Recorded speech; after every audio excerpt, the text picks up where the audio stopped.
इंसान को लगता है कि वो बहुत स्ट्रांग है, वो दूसरों से अलग है, क्योंकि वो सिर्फ खुद को जानता है, वो किसी और को जानता ही नहीं है, पहचानता ही नहीं है।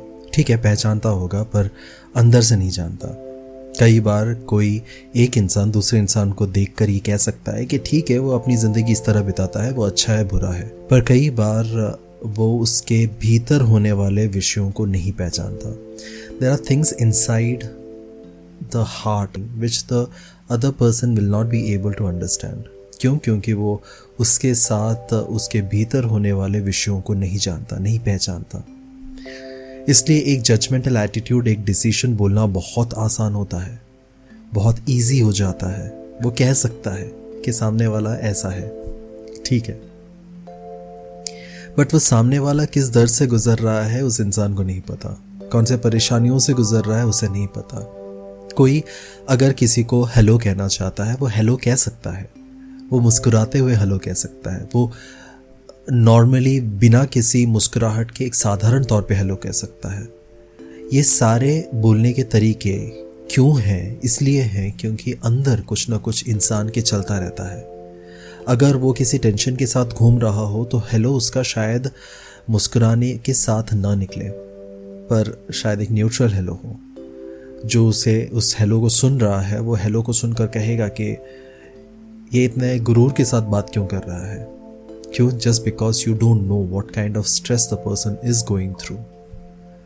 That is true, this is the truth, this is the situation the person may be going through and you will not be able to understand that.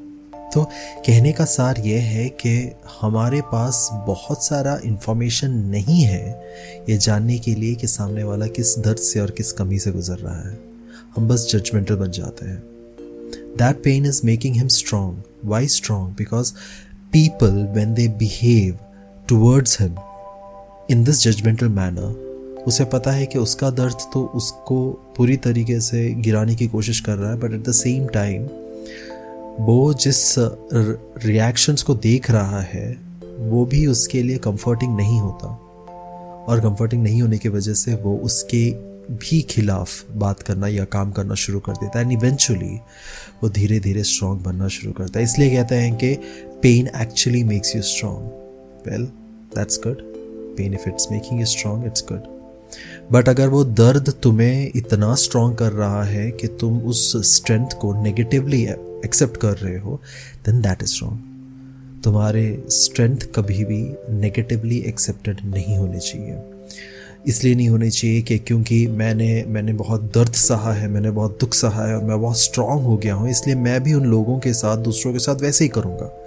ये डायलॉग आपने, ये बातें आपने कई बार सुनी होगी। हमारे साथ ऐसा हुआ है, तुम्हारे साथ तो कुछ भी नहीं है। भाई, तुम्हारे साथ ऐसा हुआ होगा तो ठीक है, अच्छी बात है, नहीं भी हो सकता है, but why are you expecting others to go through the same pain that you have gone through?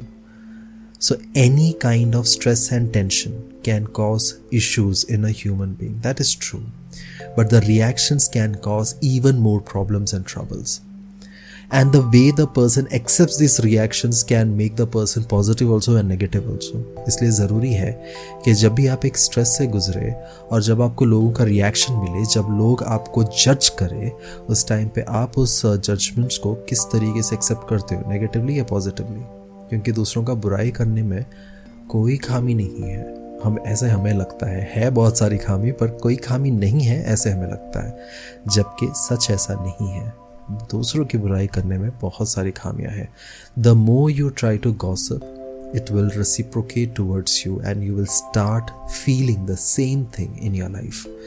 So basically it is necessary that you go through a very good positive attitude in your life, जो आपको आपके दर्द से गुजरते वक्त आपको definitely strong करेगा, but definitely strong in this sense वो करेगा कि वो आपको जीने का साहस देगा, सहारा देगा, एक ऐसा encouragement देगा, उत्साह देगा कि वो आगे जाकर आपको आपकी मदद के लिए कारण बनेगा. So that is what is required in a life when the person is going through troubles and tension.